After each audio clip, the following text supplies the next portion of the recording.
Job's friends prove how much damage a wrong view of God can do. If you think God is graceless, you'll be graceless. If you think that God is stoic and insensitive and primarily concerned about rule keeping, you'll be stoic and insensitive and primarily concerned about rule keeping. If you think God is all about behavior and punishment and reward and performance, then you'll be about all that stuff too. We reflect what we behold.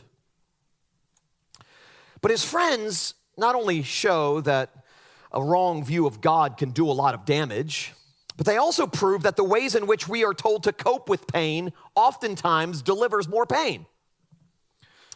Well, you know how you feel when someone's trying to fix you, when someone's trying to talk you out of sadness, when someone's trying to counsel you out of depression. It doesn't work.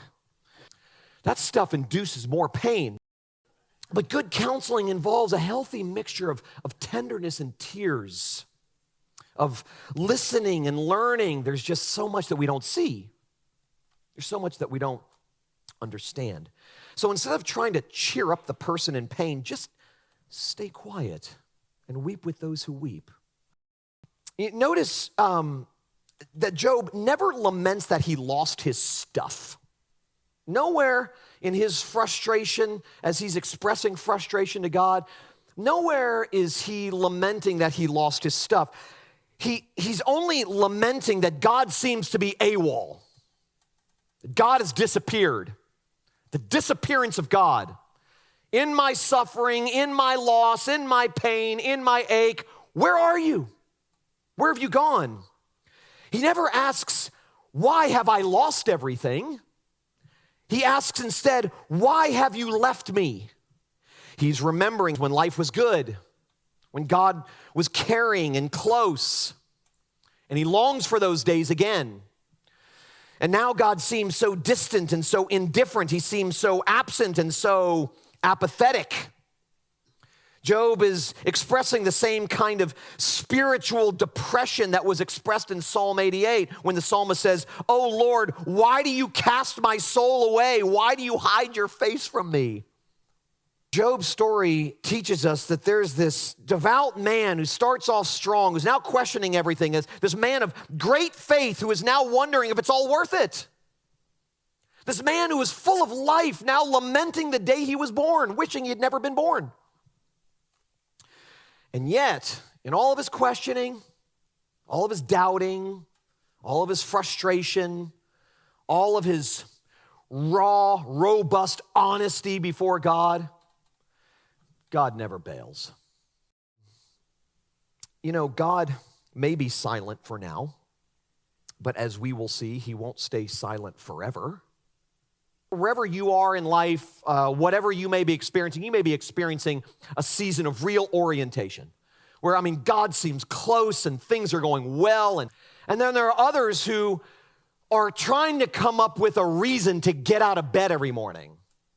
And I don't know where you are. You may be in a season of orientation. You may be in a season of radical disorientation. I don't know.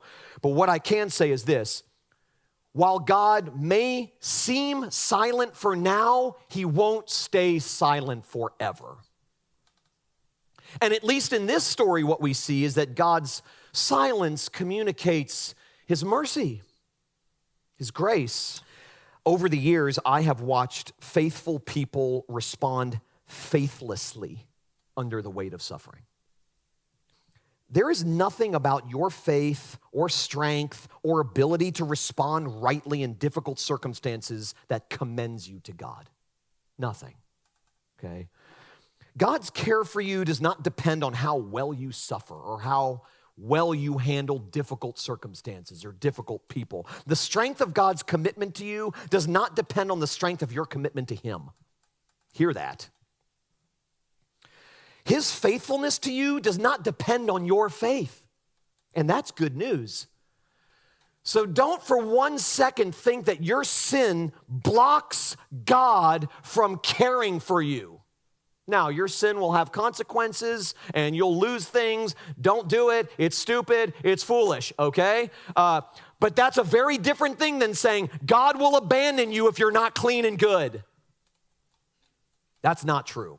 Even if that's implied anywhere, then all you need to do to the person implying it is remind them of what 2 Timothy 2:13 says, that even when we are faithless, he is faithful, for he cannot deny himself.